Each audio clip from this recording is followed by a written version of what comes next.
Bonjour les beautés en herbe et bienvenue sur ma chaîne. Je suis très heureux de vous retrouver pour une nouvelle vidéo dans laquelle je vais tout simplement me préparer avec vous. On va parler cheveux, on va également parler technique de maquillage pour avoir un teint qui est porcelaine. J'ai trouvé une technique, enfin j'ai un mélange de produits qui me convient bien en ce moment et qui me donne un teint vraiment poupée porcelaine. Et donc j'avais envie de partager ça avec vous. On va commencer par l'application d'un produit qui n'était pas prévu au programme, mais je ne sais pas pourquoi aujourd'hui il fait lourd chez moi, il fait chaud, je transpire et donc je vais utiliser mon anti-transpirant pour le visage. Il s'appelle le 3B Knit Face Saver Gel et j'ai envie de reparler de ce produit là parce que je me suis rendu compte en live qu'il y avait quelques beautés en herbe qui ne connaissaient pas justement l'existence de ce produit. Alors c'est un gel qu'on applique sur le visage après les soins, donc moi je vais en prendre un petit peu, voilà comme ça. Je vais commencer par mon front, hop, donc ça glisse tout seul sur le visage, ça s'applique très facilement, ça a une petite odeur un petit peu orientale. Je vais en mettre au niveau du nez et des ailes du nez parce que là j'ai tendance à avoir la peau qui brille beaucoup. Voilà. Je vais étirer un peu sur mes joues, mais mes joues sont plutôt sèches. Donc appliquez ça surtout aux endroits où vous transpirez beaucoup ou alors où vous avez la peau très grasse, car ça fonctionne pour les deux. Et je vais finir un petit peu, vous voyez ici. Hop. Là. Parce que derrière les oreilles également, j'ai tendance à transpirer. Donc ça marche aussi derrière les oreilles. Après, vous en mettez vraiment aux zones où vous transpirez beaucoup. Et bien ensuite il faut sécher son visage. Alors soit vous prenez un éventail, voilà pourquoi j'ai sorti mon éventail, soit vous prenez un ventilateur ou un sèche-cheveux en position air froid, mais il faut que le gel antitranspirant soit bien sec pour qu'il soit efficace. Ne vous maquillez pas tout de suite. Bref, je vais faire sécher mon gel pour le visage et je vous retrouve dans quelques secondes pour la suite du programme. Bien, mon gel pour le visage est sec, donc je vous le remontre, le 3B Knit Face Saver Gel. Si vous transpirez beaucoup du front, du visage, ça peut vous aider. Vous aurez un lien vers ce produit, bien sûr, dans la description de cette vidéo. Sachez également que dans la présentation de cet article, vous aurez aussi d'autres articles suggérés. Et il existe d'autres 3B Knit de disponibles, notamment pour les mains si vous transpirez beaucoup des mains. Il y a également un déodorant donc, qui doit être assez costaud. Bref, je vous invite à aller voir tout ça. C'est un très bon produit. Alors, pendant que le gel continue un petit peu de sécher, moi j'enchaîne parce que il ne faudrait pas que cette vidéo soit trop longue. Je vais vous présenter un petit peu ce que j'ai fait en amont avant de démarrer ma caméra, sachant que je ne vais pas vous présenter tous les produits, parce que les produits habituels, vous les connaissez, sinon vous regardez mes vidéos précédentes, mais je vais vous présenter des produits que j'ai pas l'habitude de montrer sur ma chaîne et qui sont pourtant très bien. Oui, ça existe. J'ai commencé personnellement par l'application de la Pré-Shampoo Oil Botanical Fresh Care de chez L'Oréal Paris. C'est une huile avant shampoing qui est à la lavande et qui sent trop bon. Donc c'est sans parabènes, sans silicone, sans colorant, c'est vegan et j'aime beaucoup. Si vous avez peur d'agresser un petit peu vos cheveux avec le shampoing, mettez l'huile avant et l'huile quand même mélangée au shampoing, ça fait que le shampoing est beaucoup moins agressif. Donc ça c'est top. Ensuite, j'ai pris ma douche pendant que ça posait et alors j'ai utilisé un gel douche que j'aime énormément et que, pareil, j'ai déjà beaucoup présenté sur ma chaîne mais pas récemment, donc je vous le représente si vous ne le connaissez pas. C'est tout simplement le Tesori d'Oriente Byzance, c'est une crème de douche et bain rose, noir et labdanum. J'adore les packagings de ces produits. Là c'est un flacon surprise en métal, ça change vraiment de d'habitude. On a vraiment un flacon, vous voyez, avec des petits carreaux, des petites mosaïques en relief. Donc c'est vraiment quelque chose de très joli. Et ça sent très bon. Mais alors, ça sent pas très bon. Ça sent très bon. Donc ça, je vous recommande. Également, on en trouve sur Amazon ou sinon chez Auchan. Si vous ne voulez pas passer par Amazon ou si sur Amazon, il n'y en a plus. Parce que je vais essayer de vous mettre un lien. Mais des fois, c'est un peu la rupture tellement c'est bien. Ensuite, on continue dans les produits que j'ai utilisés. J'ai utilisé un petit gommage Gelato Scrub Framboise Raspberry Cruelty Free. Ça, c'est un produit qui se vend sur le site des gourmandises parfumées. Ça fait longtemps que je n'avais pas parlé de ce site. Et pourtant, il y a des produits bien, notamment ça. C'est un gommage avec un petit peu une texture crème fouettée qui sent la framboise, mais alors ça sent vraiment comme les yaourts à la framboise, c'est très gourmand, ça donne envie de le manger, mais il ne faut pas le manger bien entendu. Et je l'ai utilisé en dessous de mes bras, parce que c'est un gommage assez doux, mais quand même efficace, et j'ai des petits poils incarnés en dessous des bras. Oui, ça arrive, il faut parler aussi des problèmes. Donc j'essaye ça. Je vais essayer ça plusieurs fois semaine, on verra bien ce qui se passe. Et enfin, pour finir, un produit que je teste depuis pas assez longtemps pour vous en parler en détail, mais j'ai envie d'avoir votre avis. C'est tout simplement le shampoing professionnel L'Oréal Paris Serioxyl Gluco Boost. C'est un shampoing clarifiant pour cheveux affinés et colorés. Donc j'aimerais bien avoir votre avis sur ce produit parce que c'est un shampoing clarifiant, donc détoxifiant, mais pour cheveux affinés colorés. Moi je pensais que ça allait être un shampoing assez doux parce que les cheveux colorés, il ne faut pas trop les agresser sinon la couleur s'en va, et aussi les cheveux fins, il ne faut pas trop les agresser. Et finalement je me rends compte que c'est un shampoing assez costaud, donc je suis en train de le tester parce que c'est peut-être ce dont j'ai besoin, d'un shampoing assez costaud, surtout qu'on est en été, que je transpire un petit peu du cuir chevelu. Mais j'aimerais avoir votre avis si vous l'avez testé, parce que est-ce qu'effectivement c'est un shampoing qui va être adapté pour des cheveux fins et abîmés comme les miens, ou est-ce que vous pensez que c'est un truc complètement trop agressif? Eh bien, vous pouvez laisser votre avis en commentaire sur mon blog, bien entendu. Alors, j'ai mis où mon petit éventail? Je vais reventiler un petit peu pour être sûr d'avoir le teint bien sec, parce qu'on va faire une technique aléatoire pour le teint. On va utiliser un produit que je détestais et finalement j'ai réussi à l'utiliser et j'ai eu un beau résultat. Donc j'avais envie de vous en reparler, et surtout ça va être une technique qui va vous permettre d'utiliser un fond de teint qui est trop clair. On parle tout le temps de comment éclaircir un fond de teint trop foncé, mais alors comment utiliser un fond de teint trop clair? Eh bien allez, c'est parti, c'est ce qu'on va faire aujourd'hui. Alors je prends mon pinceau pour le teint qui est donc celui-ci, et donc par quoi j'ai commencé ce jour-là, parce que c'est un maquillage que j'ai déjà fait en tout cas pour le teint. J'ai commencé par le Color Correcting Fluid de chez Primark, qui est donc ici, et c'est un petit correcteur vert qui est très vert, mais pour avoir un teint porcelaine, c'est ce dont on a besoin. Il faut plus qu'il y ait de rougeur, donc j'en avais mis vraiment partout où j'ai des rougeurs, et j'en avais même mis sur le nez. On notera quand même que ce petit correcteur de chez Primark est très pigmenté, donc n'en mettez pas trop. Je sais qu'au-dessus on va mettre du fond de teint, donc c'est pas grave, si ça fait vert, parce que le fond de teint va masquer tout ça, mais quand même, vous voyez, très pigmenté le produit, très pigmenté. Donc c'est parti, je tapote, hop, j'en mets sur mon nez également, parce que si j'en mets tout autour du nez sans en mettre sur mon nez, j'ai l'impression d'avoir un nez rouge.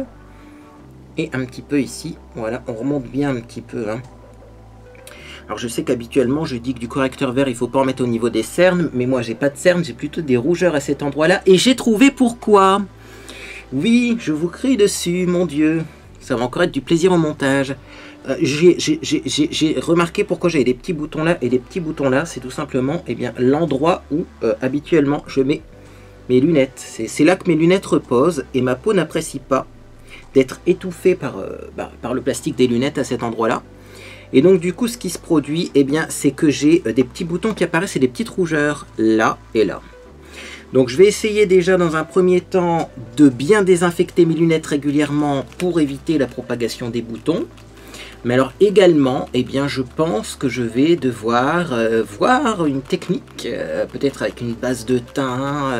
Faut que je trouve une solution, parce que c'est vrai que ça fait un moment que j'ai des petits problèmes à cet endroit-là et j'avais pas fait le rapprochement, mais si c'est vraiment à cause des lunettes je peux pas vivre sans mes lunettes, vous le savez, je vois de moins en moins clair, donc écoutez, va falloir que je teste des choses. Si vous avez des suggestions également à tester, n'hésitez pas, c'est communautaire ici, parce que moi je suis pas le grand Manitou qui sait tout, Alors on va utiliser un produit que je n'aime pas pour le teint, mais qui donne un joli teint quand je l'utilise de cette façon-là. En tout cas, c'est tout simplement la bébé crème de chez PHR en couleur porcelaine.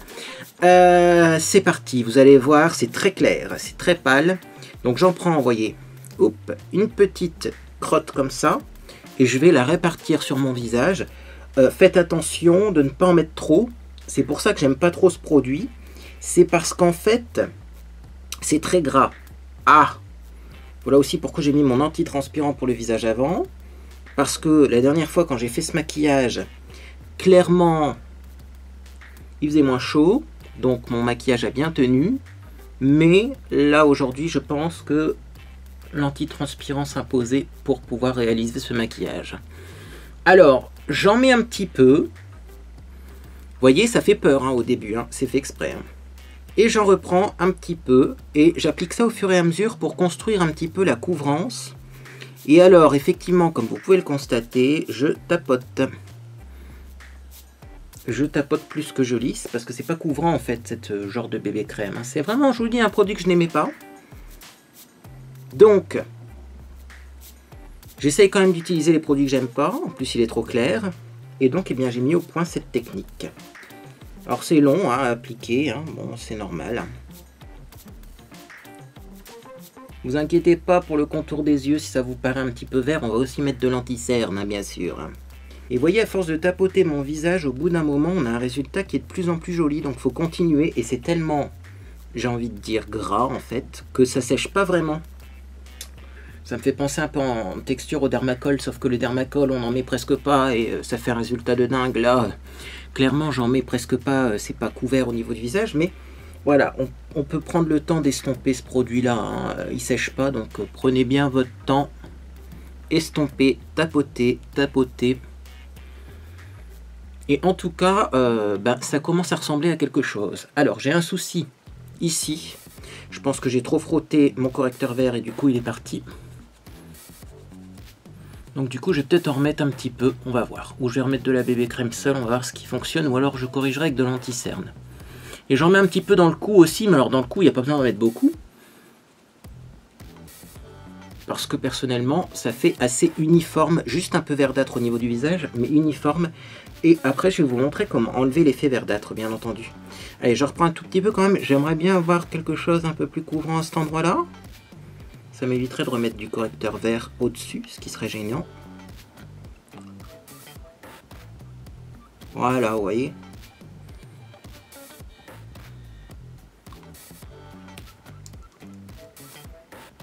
On va essayer d'en mettre un peu au doigt également.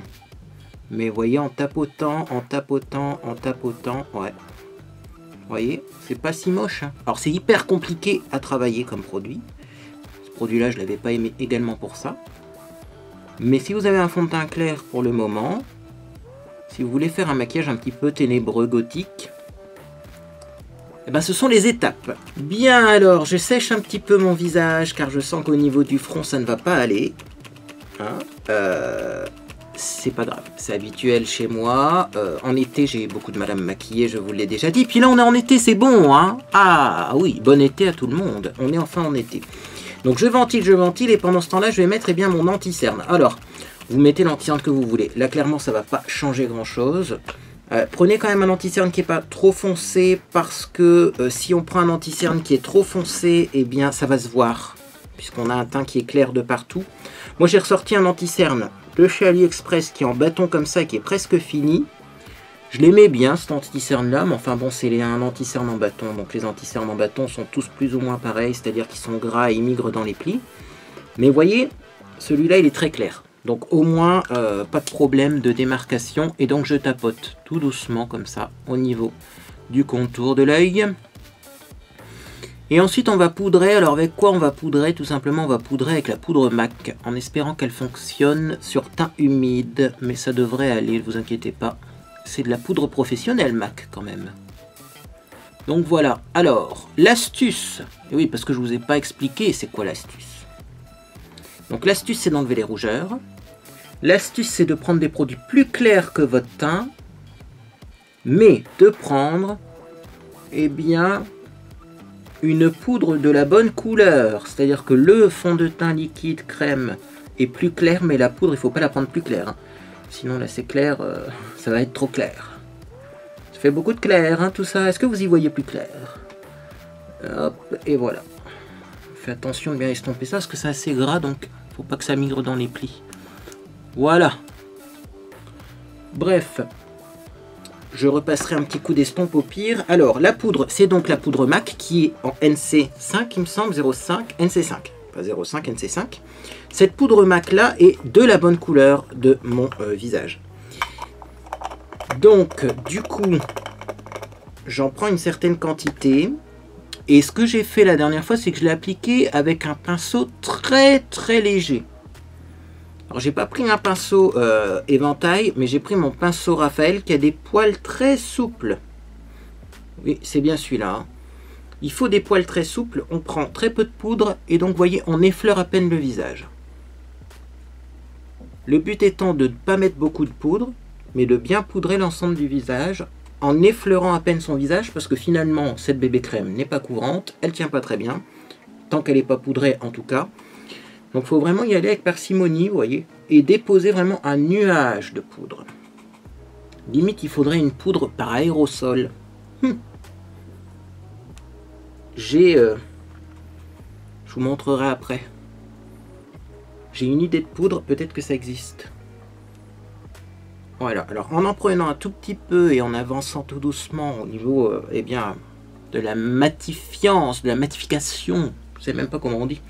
Il faut savoir que matifier n'existe toujours pas dans le dictionnaire. Donc, en tout cas, quand je corrige les fautes d'orthographe, à chaque fois on me dit que matifier est une faute. Voilà, donc on avance un petit peu au niveau de l'application de la poudre. Et je tiens à vous dire également que je fais mon front en dernier parce que mon front transpire. Voilà. Donc je vais peut-être même pas en mettre tout de suite de la poudre sur mon front. Je vais pas remonter très haut. Ouais. Je ferai mon front en dernier. Après avoir fini le maquillage. Parce qu'il y a encore une dernière étape pour le teint. C'est-à-dire que là, en ayant fait cette technique, j'ai un teint qui est lumineux, c'est ce que j'aime bien.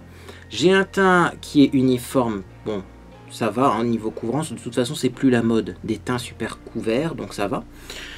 Mais qui est un peu plus clair. Donc il y a une dernière étape, mais que je ferai plus tard. Alors sinon, je voulais vous montrer un produit. C'est un produit de chez Arc-en-Ciel. En fait, c'est le Parisian Spray.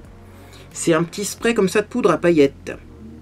Et je me posais la question si ça existait des poudres matifiantes avec le même principe. Parce que pourquoi pas, hein, pour en mettre vraiment un nuage de poudre. Ça peut être efficace. Hein. Bien, alors maintenant on va maquiller les yeux. Et pour maquiller mes yeux, eh bien, je vais utiliser la même palette que la dernière fois. C'est la Belle Jordan de chez Revolution Beauty London dans la gamme Obsession. Je vous avais promis un maquillage dans les tons neutres avec cette palette pour voir si effectivement je la trouve bien ou pas. Et donc c'est ce qu'on va faire aujourd'hui. Avant de commencer à mettre des fards, je vais quand même mettre une bonne base à paupières, bien sûr. Je ne sais pas si la dernière fois j'en avais mis une de base à paupières parce que j'ai fait un cut crease et que du coup, eh bien, j'avais utilisé de l'anti-cerne pour définir mon œil et du coup, eh bien, l'anti-cerne effectivement a servi de base. Mais là, je mets ma bonne base à paupières, toujours la même, la Milani Eyeshadow Primer. J'en mets pas beaucoup parce que vous le savez, les bases à paupières, si on en met trop, ça fait effet inverse. Il faut que ce soit appliqué en couche fine, mais si vous l'appliquez en couche épaisse, ça ne tiendra pas. Si vous trouvez que les bases à paupières, ça fonctionne pas sur vous, c'est peut-être parce que vous en mettez trop. Sur un œil, je vais vous montrer la quantité que j'applique. C'est même pas un grain de riz, quoi. C'est un demi-grain de riz, une brisure de riz. Et ça, c'est assez pour faire tout l'œil. Donc imaginez, hein, c'est hyper économique ce genre de produit. Voilà, donc on n'en utilise presque pas à la fois, mais c'est suffisant pour que ce soit efficace.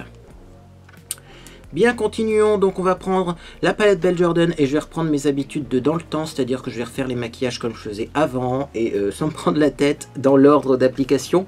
Moi, ce que je faisais avant, c'est que je commençais par une couleur moyenne et assez brillante sur la paupière mobile, donc je vais essayer ça. Même si ça me semble un peu foncé pour ce que je vais faire aujourd'hui, j'ai pas d'autre alternative. C'est soit ça, soit peut-être Mama's Girl, mais je l'ai déjà utilisé, soit peut-être Sassy ici, mais qui m'a l'air foncé. Or ça a l'air quand même plus clair que Sassy. Donc pour appliquer ça, je vais prendre un petit pinceau plat, comme je le faisais avant. Tout petit pinceau plat, le fard qui s'appelle AF. Je tapote bien pour les paillettes, éviter d'avoir des chutes, et donc je vais tapoter ça en paupière mobile. Qu'est-ce que l'on obtient? Donc du coup, je commence pas par le creux de paupière, vous aurez compris. Dans le temps, on faisait comme ça. Je trouve que ces derniers temps, mes maquillages sont moins jolis. Je reprends mes vieilles habitudes. Voilà, ça me plaît plus, donc je fais ce que je veux. Alors vous voyez, heureusement, c'est pas si foncé que ça, c'est pas mal pour ce que je veux faire. Niveau pigmentation pour ce fard, on est pas mal. C'est vrai que j'avais dit qu'il y avait des fards qui n'étaient pas très pigmentés dans cette palette, mais celui-là est bien. Il y a quelques chutes de paillettes. Bon, c'est pas grave et c'est pas étonnant. Mais je le précise quand même. Et donc voilà, finalement, assez rapidement, j'ai réussi à recouvrir ma paupière mobile avec ce fard. On va aller jusqu'au coin interne, mais pas non plus, vous voyez, au-delà du coin interne, puisqu'on risque de mettre une couleur plus claire. Donc je vais faire pareil de l'autre côté. On va voir si j'ai eu de la chance, ou si c'est effectivement le fard qui est bien. Ah ouais. Il faut pas trop non plus tapoter son pinceau, parce que sinon, ça manque de pigmentation quand même.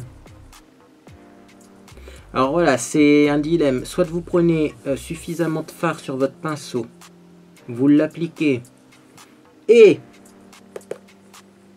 vous avez quelques chutes. Soit vous prenez très peu de fard sur le pinceau, vous tapotez bien votre pinceau et du coup ben, c'est moins pigmenté.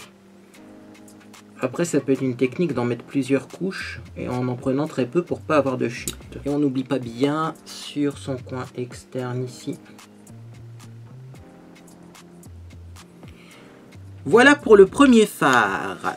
Je vais prendre ensuite un petit pinceau crayon comme celui-ci, qui est un pinceau estompeur mais un peu plus étroit qu'un pinceau estompeur. Et là, il va falloir que je prenne un marron moyen. Je crois que je vais prendre Sassy peut-être, parce que j'ai hésité de le prendre tout à l'heure. On verra s'il est effectivement plus foncé que le AF. Oui, vous voyez quelque chose. Je tapote bien. Et je vais mettre ça en creux de paupière. C'est parti. Alors, comme je le faisais avant, on pose bien sûr son pinceau au coin externe et on étire la matière vers le coin interne. Ça permet d'avoir plus d'intensité au coin externe, moins au coin interne.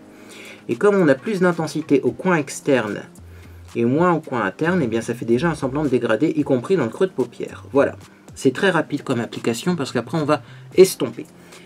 Très pigmenté, ça ci. Donc c'était quel fard qui m'avait posé problème? Celui-là. On va réutiliser ça aujourd'hui parce que c'est clairement une couleur de transition. Et oui, en fait, c'est le violet. C'est le violet qui est décevant dans cette palette. Hein. C'est dommage. C'est pas étonnant parce que c'est très dur en fait à faire du violet. Pendant très longtemps, on avait du mal à avoir des fards violets. Quand j'ai commencé à m'intéresser à la cosmétique, il y avait même des fards violets qui faisaient des réactions allergiques sur les paupières. Qui donnaient des réactions allergiques. Et c'est jamais facile, hein, le violet à formuler. Et c'est dommage, hein, parce que le reste j'aime bien. Hein. Je vais peut-être quand même l'embarquer cette palette pour mes vacances, hein, parce que les nudes sont bien, les neutres sont bien. Et finalement, si je veux faire un maquillage dans les tons violets, eh bien ça m'arrange peut-être d'avoir un violet qui soit pas trop flash quand même pour mes vacances. Mais néanmoins, pour mes vidéos YouTube, le violet, il est pas du tout comme je l'espérais. Voilà, est-ce que c'est à peu près symétrique? Pas du tout. Du coup, je reprends du fard et je vais faire en sorte que ce soit symétrique quand même. Si vous avez remonté plus d'un côté que de l'autre, eh bien vous remontez le côté qui est trop bas. Voilà, là c'est mieux. Sachant qu'on va estomper, donc ne nous prenons pas trop la tête. Alors ensuite, on va reprendre un autre pinceau qui ressemble. Petit pinceau de chez ELF, qui est aussi un genre de pinceau crayon. Et là, je vais prendre donc le fameux 1706, qui n'est pas très pigmenté. Qui va me servir en fait de couleur pour dégrader, vous voyez ici. Donc j'applique ça juste sur la démarcation, sans trop frotter. Hein. Je fais pareil de l'autre côté. Voilà, donc là le maquillage remonte assez haut, c'est normal, parce qu'arrive le moment de l'estompage à sec.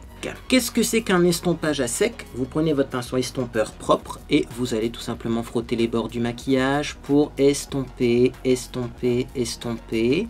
Et vous allez voir que la couleur va disparaître, c'est normal. Un pinceau estompeur, ben, ça sert à ça. Et donc j'estompe. S'il y a un endroit comme là où j'ai trop étiré la matière, et bien en estompant, la couleur disparaît. Et regardez le joli dégradé qu'on obtient. Et ça, c'est ce que je faisais avant comme maquillage. Tout le temps la même chose. Et je commençais bien sûr par la paupière mobile et non pas par le creux de paupière. Et je trouve que c'est tellement plus simple comme ça. Tellement plus joli également. Regardez-moi ça. En un rien de temps, finalement, le maquillage se crée, se prend forme grâce à l'estompage. Là, si vous avez un petit peu trop étiré, vous inquiétez pas, le teint, on va faire des retouches. D'ailleurs, mon front, il va falloir que je le sèche au sèche-cheveux, je pense, comme d'habitude. Voilà, ça c'est l'anti-transpirant qui n'était pas bien sec au moment où j'ai commencé mon maquillage. Vous inquiétez pas, tout est sous contrôle. Je dois encore sécher mes cheveux aussi avec le sèche-cheveux, donc au final, eh bien, je sécherai mon front en même temps. Si jamais vous avez l'impression que votre estompeur n'estompe plus bien, eh bien vous prenez un petit coton ou un petit mouchoir, vous frottez dans votre petit mouchoir et vous réestompez. Voilà, sachant que là j'ai un estompeur en poil naturel et que c'est vrai que ça peut un peu mieux marcher l'estompeur en poil naturel parce que ça absorbe l'excès de pigment. Les poils naturels absorbent.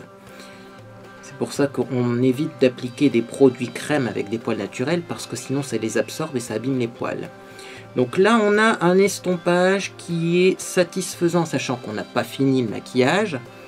Maintenant, ce que je vais faire, c'est que je vais intensifier le coin externe. Et pour faire ça, eh bien, je reprends un autre pinceau propre, un pinceau rond comme celui-ci. Et là, je vais prendre un fard foncé, en espérant que je ne sois pas obligé de prendre le noir qui est beaucoup trop noir. Je vais prendre le 13 qui est un petit peu violacé. Et j'en prends très peu. Pourquoi je prends le 13? Parce que ça va donner une petite touche violette à ce maquillage qui va être à la mode, je pense. Et j'en mets juste au coin externe ici. Pour intensifier le regard. Ah! Je rêve où celui-là il n'est pas pigmenté non plus. Non, c'est moi qui n'ai pas dû en prendre assez. Hein. Voilà. Oui, j'en avais peut-être pas pris assez. Enfin, c'est pas non plus la pigmentation des Huda Beauty. Hein. J'ai une palette Huda Beauty dans les tons comme ça, violacés, prune. C'est plus pigmenté que ça. Hein. Parce que là, clairement, je serais tenté... Enfin, c'est un des fards les plus foncés quand même hein, de la palette. Je serais tenté d'en remettre. Hein. Bon. Pour une palette de vacances, ça ira. Clairement, pour une palette pro, par exemple, pour faire des maquillages sur des clients, c'est le genre de truc qui irait pas du tout. Hein. Oh, vous passeriez trop de temps à en remettre, à en remettre, à en remettre. Or, le temps, c'est de l'argent quand on est indépendant. Hein. Je sais pas si Make Up Revolution, c'est considéré comme du maquillage pro, je sais pas. Mais perso, ouais, je trouve pas ça hyper intense au niveau des fards. D'ailleurs, je me rends compte que j'ai peut-être un petit peu trop avancé la couleur foncée. On va remettre du doré après un petit peu. Et là, pour le moment, je fonce mon coin externe. Voilà. Je vais donc reprendre le pinceau avec lequel j'ai mis ma couleur de transition pour estomper un petit peu ici. Parce que du coup, le foncé remonte et c'est pas joli. Il faut que ce soit flou et non pas qu'on ait une démarcation. Hein. Ensuite... je reprends mon petit pinceau avec lequel j'ai mis du doré et je vais donc repasser un petit coup de doré pour flouter la démarcation. Voilà. Et enfin, pinceau estompeur pour estomper à sec. Mon pinceau fond de teint pour corriger le coin externe, si on a l'impression qu'on a trop étiré le maquillage. On corrige, hop, avec un petit peu de fond de teint. Alors on reprend pas de matière, hein, on n'en remet pas sur le pinceau du fond de teint, il y en a bien assez. Si vous utilisez une Beauty Blender, eh bien, utilisez votre Beauty Blender pour faire la même chose. Ça sera largement efficace. Et donc ensuite, eh bien, on va s'occuper du ras de cils inférieur. Et j'ai envie d'utiliser une couleur que je n'ai pas encore utilisée pour mon ras de cils inférieur. Donc je vais prendre Queen ici. Ça va faire un rude contraste, hein, parce que le Queen est un peu plus rouge. Mais j'ai envie de voir ce que ça donne, justement. Alors attention, dans Queen, il y a des paillettes. Mais Hot Sauce, il était clairement trop rouge. Donc dans Queen, il y a des paillettes. Donc on va voir ce que ça donne. C'est parti.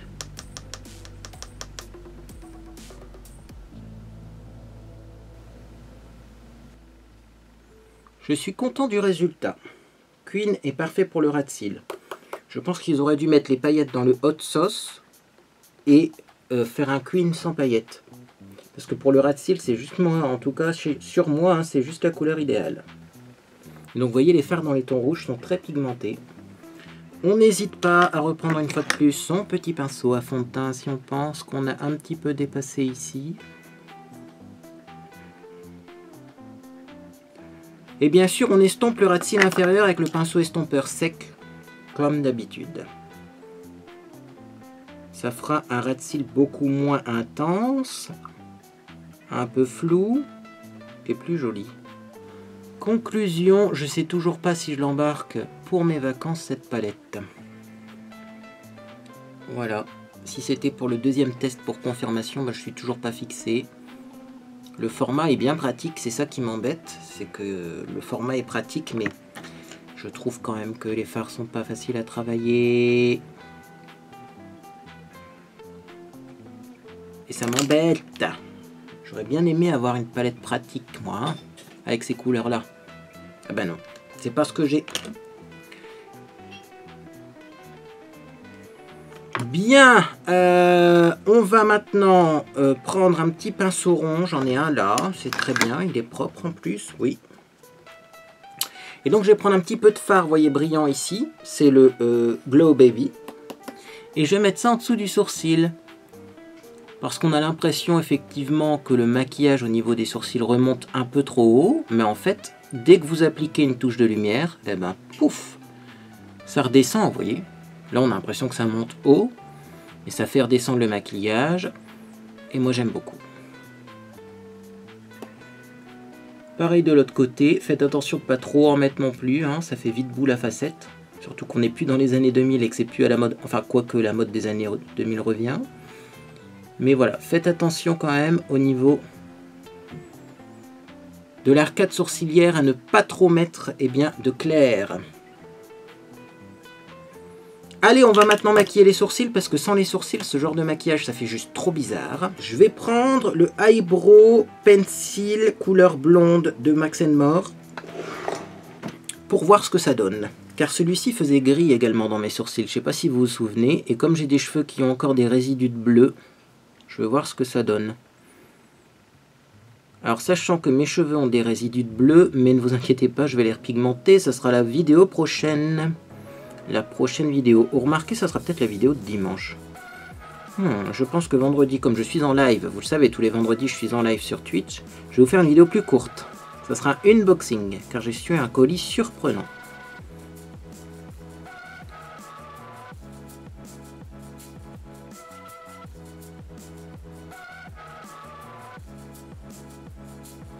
Bon, puis on va arrêter le massacre. Vous savez, moi, les sourcils, c'est pas ma spécialité. Si vous voulez des beaux sourcils, allez voir d'autres chaînes. Il y en a tellement, des chaînes avec des beaux sourcils. Même des TikTokers qui font des maquillages pour les sourcils qui sont magnifiques. Je vais mettre du mascara et j'ai prévu d'inaugurer un nouveau mascara aujourd'hui. Je vais l'attraper et je reviens. Il y a très longtemps, j'ai reçu ça de chez Laetitia Veil. Vous avez un double mascara, donc d'un côté vous avez la base et de l'autre côté la couleur. Et c'est vrai que moi les bases pour cils j'aime bien, mais est-ce que celle-ci sera efficace? Je ne sais pas. Et on va la tester ensemble. Donc ça ressemble à ça. Ouh, elle a l'air pas mal couvrante cette base. Alors par contre la brosse, je suis peut-être pas fan, elle sépare pas très bien les cils, mais regardez-moi ça. Ça fait le job, non?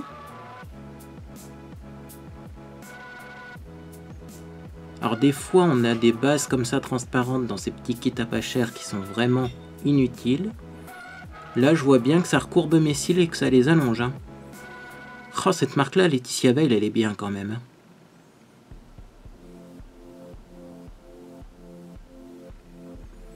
On va voir après application du noir si le noir est bien noir, parce que c'est le problème avec ce genre de base, c'est que vous pouvez avoir un noir qui finit gris. Et si le noir est bien noir, je le mets direct ce produit pour mes vacances. Et c'est un petit kit pratique. Du coup je m'en servirai pas tout de suite et j'ouvrirai un autre mascara pour là maintenant. Mais ça sera mon mascara des vacances. Du coup j'ai pas trouvé de palette pour mes vacances parce que moi je voulais vous filmer là dans pas longtemps ce que j'embarque comme cosmétique pour les vacances. Parce que je me dis qu'il y a des personnes qui vont partir en vacances au mois de juillet, donc ça les intéresserait peut-être d'avoir ma sélection avant de partir. Et bah oui, mais le problème c'est que la sélection n'est pas facile. Hein. Bon, la base va bien en tout cas, c'est déjà un bon point. Je me rends compte que j'ai des petits poils, ça c'est mon pinceau en poil naturel de chez Raphaël qui perd un petit peu ses poils. C'est parfois un petit peu dommage, mais ça s'enlève facilement, hein, ce genre de petites particules. Normalement, je dois attendre que la base sèche avant de mettre la suite. Donc on va mettre un petit blush. Avec ce maquillage là, c'est vrai que j'ai du doré, mais c'est assez froid hein, dans l'ensemble. J'avais pas prévu que ce soit aussi froid comme maquillage. Remarquez un petit marron, parce que je suis habillé quand même en rouge. Donc on va éviter de mettre du rose avec du rouge, ça va pas aller. Un marron peut-être. Ou un rouge à lèvres très... Oh, il y avait ça, c'était beau. Ça c'était quoi? Le Incognito de Belle Lapierre. Ah ouais hein. Du coup je vais mettre un petit blush corail également. Donc j'ai un pinceau là. J'ai un blush corail ici. Je vais prendre celui-là, c'est le DB Blush Blush Cheeks et je vais pas mettre d'enlumineur je pense. Il fait trop chaud aujourd'hui pour mettre de l'enlumineur. Donc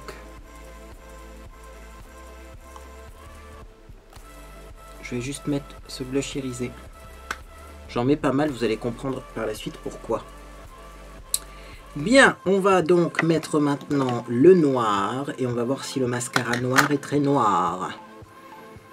Mascara double, volume et longueur. 2 x 5 ml. Ah. Oh, j'adore. Oh là là là là là là là, je suis... Oh là là là là là là là là là là là là là. Regardez la brosse. J'adore ces brosses-là. Oh là là. Pourquoi j'ai pas testé ce produit avant?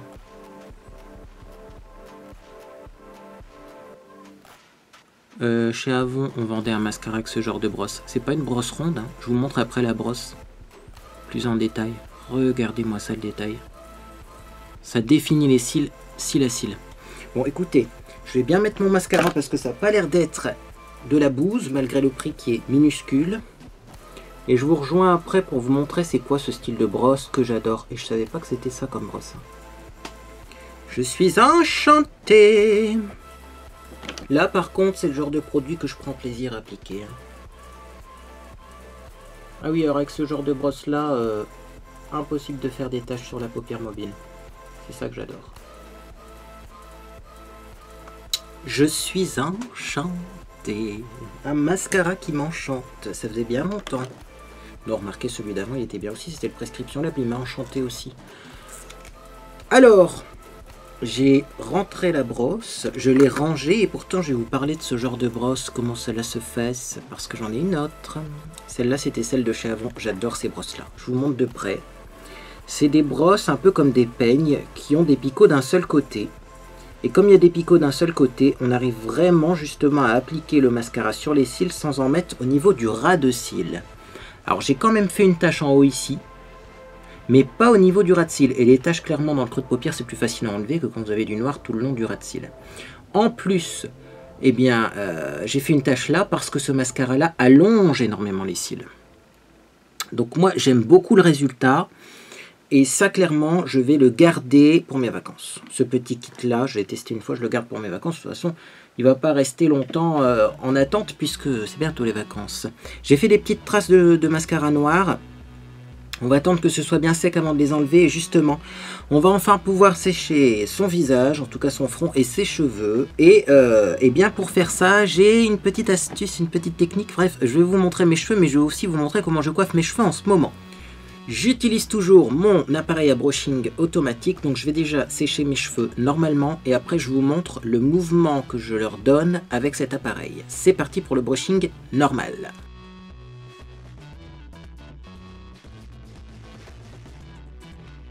Bien, j'ai séché mes cheveux, je vais en profiter tout de suite d'avoir le front sec pour poudrer mon front, chose que je n'ai pas faite parce que je pouvais pas, il y avait trop d'humidité. Ça va, vous voyez cette petite bébé crème là a quand même réussi à survivre à ma transpiration, c'est-à-dire qu'elle s'est pas trop barrée, donc j'apprécie. En même temps c'est un produit spécial pour le sport, si vous vous souvenez bien, la gamme PHR de Primark, et donc effectivement il vaut mieux que ça tienne, hein. Parce que quand on va au sport, on transpire. Voilà, alors je vais en profiter pour repoudrer un petit peu le restant du visage s'il y a besoin. Même si on n'a pas encore mis notre petite poudre de finition. Bref. Voilà qui devrait mieux tenir maintenant que c'est poudré. Alors, je vais continuer donc ma coiffure et donc maintenant je vais donner du mouvement. Et alors, qu'est-ce que je fais en ce moment avec mes cheveux qui ont été coupés? Je remets la brosse là que j'ai enlevée pour sécher mon front. Et donc je vais tout simplement la faire rouler sur mes cheveux pour donner un mouvement vers l'extérieur. Je vous montre. Voilà pour le premier côté. Donc vous voyez, c'est un peu rétro, ça va vers l'extérieur. Je continue. Et voilà, et j'adore trop mettre mes cheveux comme ça. Ah bah écoutez, hein, dites-moi ce que vous en pensez, mais moi j'aime bien. Et du coup, comme c'est vers l'extérieur, eh ben j'ai pas vraiment de cheveux qui me vont dans le visage. Alors ne vous inquiétez pas, là c'est très dramatique, mais ça va redescendre, hein, on est d'accord. Ça vient d'être fait. Alors je débranche mon sèche-cheveux, j'ai toujours peur qu'il s'allume pendant que je suis pas là. Je suis sûr que ça vous arrive aussi d'avoir ce genre de crainte. On va prendre un goupillon, petit pinceau brosse goupillon. Et donc on va voir si ce mascara a les petites taches qui se détachent facilement. Ah oui, ah bah je l'embarque pour les vacances. Hein. Le mascara pas prise de tête, c'est tout simplement le mascara avec lequel on arrive à enlever les taches sans que ça... eh bien, abîme le maquillage en dessous. N'est-ce pas merveilleux? Alors là, vous allez vous dire, ben, le maquillage, il est fini. Pas vraiment. D'ailleurs, c'est pas ce pinceau-là que je vais prendre. Mais enfin, si, je vais le reprendre pour mon front un petit peu. Quand j'ai fait ce maquillage-là pour la première fois, je me suis dit, tiens, c'est pas mal. On voit pas trop mes rougeurs. Effectivement, c'est joli. Oui, mais c'est un peu pâle. Du coup, ce que j'ai fait, c'est que j'ai pris comme dernière étape un duo fibre comme ça. Une poudre un peu foncée qui ressemble à du bronzer, c'est celle-ci. C'est la Compact Powder numéro 4 de chez Sabrina Rudnick. J'en prends un petit peu, mais alors vraiment un tout petit peu, et je caresse mon visage. Partout, même où j'ai mis du blush, pour bien donner un petit effet ensoleillé, qui est très sympathique, et qui va du coup complètement enlever le côté trop blanc de mon maquillage. Et donc voilà pour mon look de ce soir, donc avec la fameuse palette, la belle Jordan, que je ne sais pas. Si je suis pris par le temps, peut-être que je l'embarquerai pour mes vacances. Maintenant, effectivement, moi je trouve que c'est pas la plus belle palette du monde et c'est pas la plus facile à appliquer, à estomper. C'est dommage. Les couleurs sont belles, la qualité des fards, moi, ne me sied guère. Voilà. Est-ce que vous avez testé cette palette? Dites-moi. Moi, je vais aller voir des revues sur internet. Quand j'ai testé la Revo Puccis, je l'ai tellement trouvé sans plus. La Revo Puccis, elle est là. Que après, je suis allé voir des revues sur internet. Parce que je me dis, oui, t'es encore en train de dire que c'est de la merde.